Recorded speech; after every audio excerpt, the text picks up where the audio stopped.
Өңірде мүмкіндігі шектеулі азаматтар мен ерекше қажеттіліктері бар балаларға әлеуметтік және оңалту қызметтері көрсетіліп келеді. Бұл бағыттағы жұмыстарды мүгедектер жастар қоғамы қоғамдық бірлестігі жүзеге асыруда. Бірлестік бүгінде тең қоғам жобасы аясында ерекше жандармен бірнеше бағытта жұмыс істейді.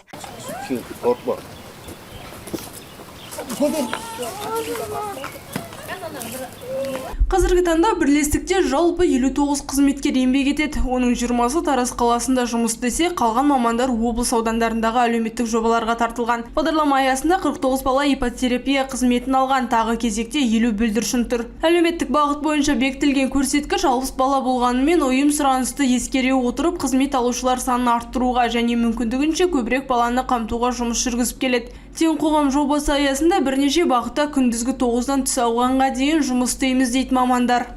Тең қоғам жобасы бізде 3 бағытта жұмыс жасайды. Бірінші бағытымыз бізде күндізгі орталық.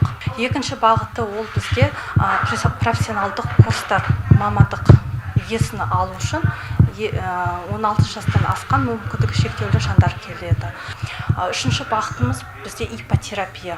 Ол негізі балаларға арналған. Өмірде әр адам өз орнын табуы керек. Біз қолдан келгенше мүмкіндік жасаудамыз деген бірлестік қазіргі таңда қызмет алушыларға психолог пен заңгердің консультациялық қызметтерін ипотерапия, әлеуметтік шаралар ұйымдастыру, графикалық дизайн, шаштара және визажист мамандықтары бойынша білім курстарын ұсынады. Жоба ұйымдастырушысы мүмкіндігі шектеулі жандар арасында графикалық дизайнға қызығушылық танытатындар көп екенін айтады. Курс нәтижесінде сертификат алып маман атанғандар да бар.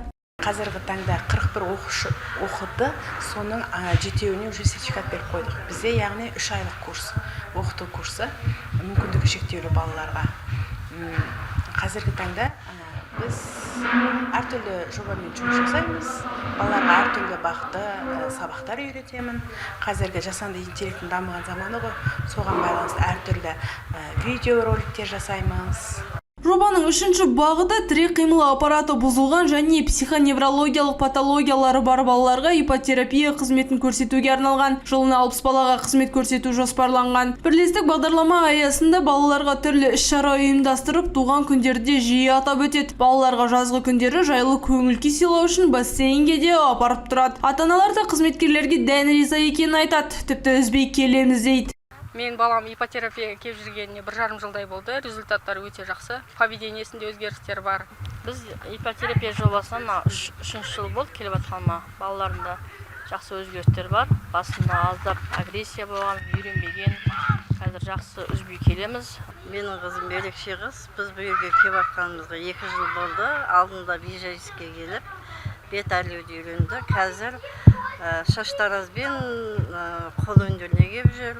Алланың әжесі бұл орталыққа немересін бала күнінен әкеледі екен. Мамандардың жұмысын ұзақ бақылаған қарт олардың жұмысына ерекше баға берді. Негізі бұл ұжымға кішкентай күннен келеді Лана.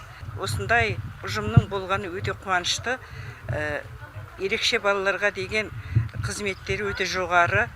Ерекше балалардың білесіз әрқайсысының неше түрлі мінездері бар. Соның бәрін бұлар көтере біледі, бәріне тіл табысады. Біз енді басқа топқа бармасақ та көріп жүрміз осы жерде. Жылаған баланы жұбатады, ренжіген баланы қуантады, жүздеріне күлкі үйіреді. Осылайша мүгедектер жастар қоғамы қоғамдық бірлестігі мүмкіндігі шектеулі азаматтар мен ерекше қажеттіліктері бар балаларға әлеуметтік қолдау көрсетумен қатар, олардың оңалуына, кәсіби дағдыларды меңгеруіне және қоғам өміріне белсенді араласуына жағдай жасап отыр. Дәл осы бағытта Талас және Мойынқұм аудандарында бірнеше жобалар жүзеге асып, мамандар жұмыс істеуде. Мерей Маратқызы, Айдос Қыстаубек, Тараз 24 News.